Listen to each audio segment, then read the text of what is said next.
ये मोहब्बत थी या धोखा, इबादत थी या साजिश, ईमान था या इम्तिहान।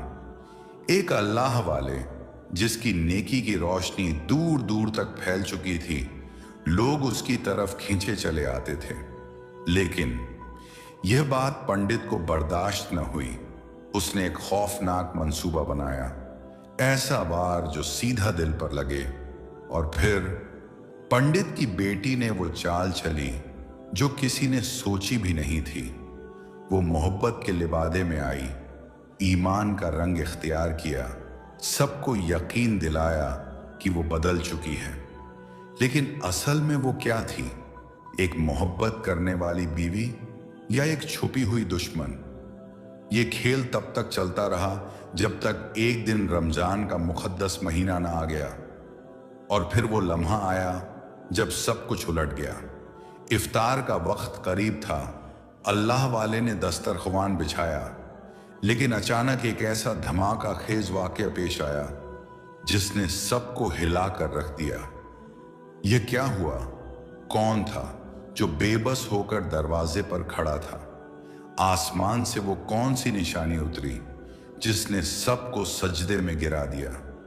यह कहानी सुनने के बाद शायद आपका दिल भी कांप उठे। आखिर क्या ऐसा वाकया पेश आया जिसने पूरे गांव को हैरान कर दिया? जानने के लिए कहानी आखिर तक देखें। भारत का एक गांव था जहां की आबो हवा बेरंग थी, क्योंकि वहां रहने वाले लोग ही ऐसे थे। इस गांव में हिंदुओं की कसीर तादाद रहती थी। उसी गांव में चंद घर मुसलमानों के थे, लेकिन वो तादाद में बहुत कम थे। नूरुद्दीन, जो बहुत ही नेक बुजुर्ग थे, जब अपने घर से निकलते तो लोग उनकी झलक देखकर हैरान रह जाते, क्योंकि बहुत नूरानी चेहरे वाले थे। उनके ईमान की चमक इतनी रोशन थी कि देखने वाला देख नहीं सकता था। लेकिन एक बंदा जो हमेशा जलता रहा, मुनाफिकत के इस घड़े में गिरता रहा। लेकिन आखिरकार उसकी मुनाफिकत उस मकाम तक पहुंची जिसने सबको हिलाकर रख दिया। नूरुद्दीन बहुत ही अच्छे इंसान थे। उनकी शख्सियत लोगों को बहुत मुतासिर करती थी। ईमान भी बहुत मजबूत था। इसी वजह से वो पंडित, जिसका नाम गुलराम था, जल जल कर राख होता जा रहा था। वो अंदर ही अंदर कड़ता रहता, जलता रहता। इसी तरह जब रमजान का महीना आता तो वो अपने उसूल के पाबंद थे। वो मस्जिद में इफ्तारी का बहुत बड़ा एहतमाम किया करते थे। इफ्तारी में मज़े मज़े के फल, फ्रूट और मज़ेदार खाने से दस्तरख्वान सजाया जाता। नूरुद्दीन की यह रहमदिली और सखावत देखकर बहुत सारे हिंदू लोगों के दिल नरम हो चुके थे। वो समझ गए थे कि इस्लाम वाकई ही खूबसूरत मजहब है, जो नेकी का सबक देता है और गरीबों की मदद करने का हुक्म देता है। इस बाबरकत महीने में उस गांव में हर तरफ खुशबुएं ही खुशबुएं होती थीं, जो काफिरों को और ज्यादा जलाती थीं। जब इफ्तारी का वक्त आता तो बहुत सारे मुसलमान मस्जिद की तरफ दौड़ते। उनके कदम तेजी से मस्जिद की तरफ जाते और इफ्तारी की खुशबुएं हर तरफ फैल जाती। पंडित और बाकी मुनाफिक दिल लोग जब यह मंजर देखते तो अंदर ही अंदर जलते रहते। न चाहते हुए भी वो कुछ नहीं कर सकते थे। एक दिन गुलराम की बर्दाश्त खत्म हो चुकी थी। इस नूरुद्दीन को तो मैं अभी रोक कर दिखाऊंगा। इसकी हिम्मत बढ़ती जा रही है। हालांकि अक्सरियत हमारी है, लेकिन रोब इसका यहां चल रहा है। लेकिन नहीं, इस तरह हमारी अक्सरियत खत्म हो जाएगी। तादाद इनकी कम है, लेकिन बहादुर ये हैं। हमने नहीं, ये हमारी ताकत को ललकार रहे हैं। हमारी तादाद ज्यादा है। वो इसी दौरान अपने गरोहों के साथ नूरुद्दीन के दरवाजे पर जा खड़ा हुआ। रमजान शरीफ का वैसे भी महीना आ चुका था। पंडित को अपने दरवाजे पर देखकर नूरुद्दीन कहने लगे, आइए, खुश आमदीद, आप आकर बैठिए। गुलराम कहने लगा, नहीं नहीं, मैं बैठने नहीं आया। तुम्हें मैं धमकी देने आया हूं कि तुम बाज आ जाओ। तुम्हारी वजह से बहुत सारे हिंदू इस्लाम की तरफ गामजन हो रहे हैं। तुम्हारी बातों की वजह से वो बहुत मुतासिर हो रहे हैं, लेकिन हमें यह बर्दाश्त नहीं है। हमारी तादाद कम होती जा रही है।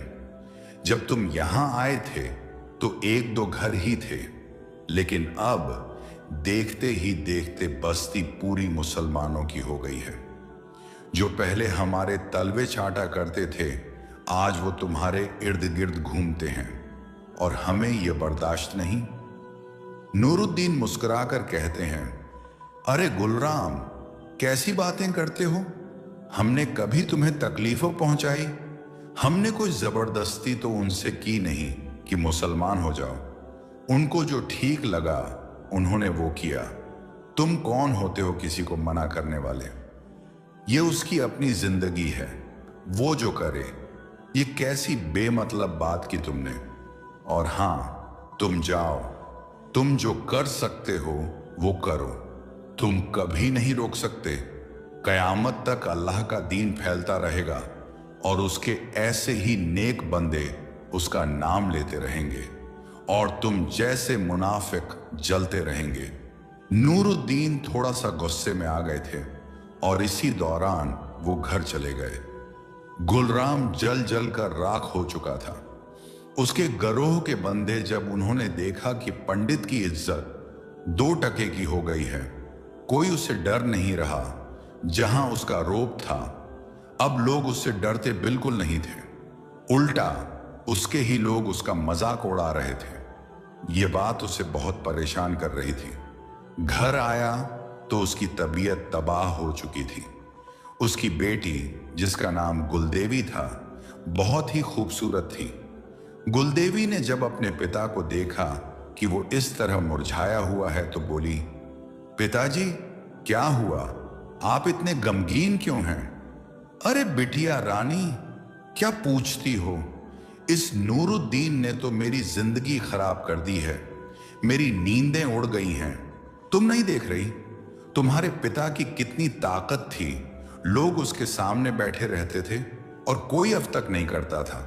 इस पूरे गांव में मेरी अक्सरियत थी, लेकिन इसके मुकाबले में एक नूरुद्दीन आ चुका है। इस कांटे को जितना जल्दी हो सके हमें निकालना होगा, वरना यहां हमारी हुकूमत खत्म हो जाएगी।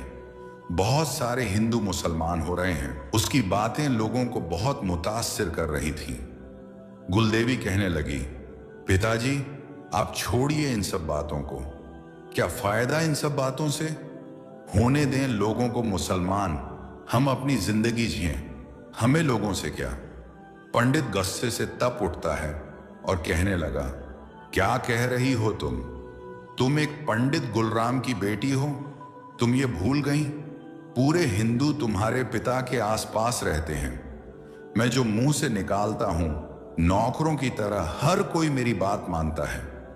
इस तरह तो मेरी वक़्त 2 टके की हो जाएगी। गुलदेवी समझ गई। पिताजी, माफ कीजिए, लेकिन अब हम कर भी तो क्या सकते हैं? अभी वो दोनों बाप बेटी बातें कर ही रहे थे कि इसी दौरान गांव के कुछ हिंदू लोग आए। वो पंडित के दरबार में हाजिर हुए। पंडित जी, एक बहुत बुरी खबर लेकर आए हैं। पंडित पहले ही बहुत परेशान था, कहने लगा, क्या है? इस गांव में तो हर बार मुझे अब बुरी खबरें ही सुनाई दे रही हैं। कभी अच्छी खबर नहीं सुनी। क्या हुआ है? यकीनन नूरुद्दीन का ही कोई मसला होगा। जी बिल्कुल, उसी बाबा का मसला है। आज फिर हमारे गांव के 10 लोग मुसलमान हो चुके हैं और रोजे रख रहे हैं। देखिए, अब हमारी तादाद में कमी आती जा रही है।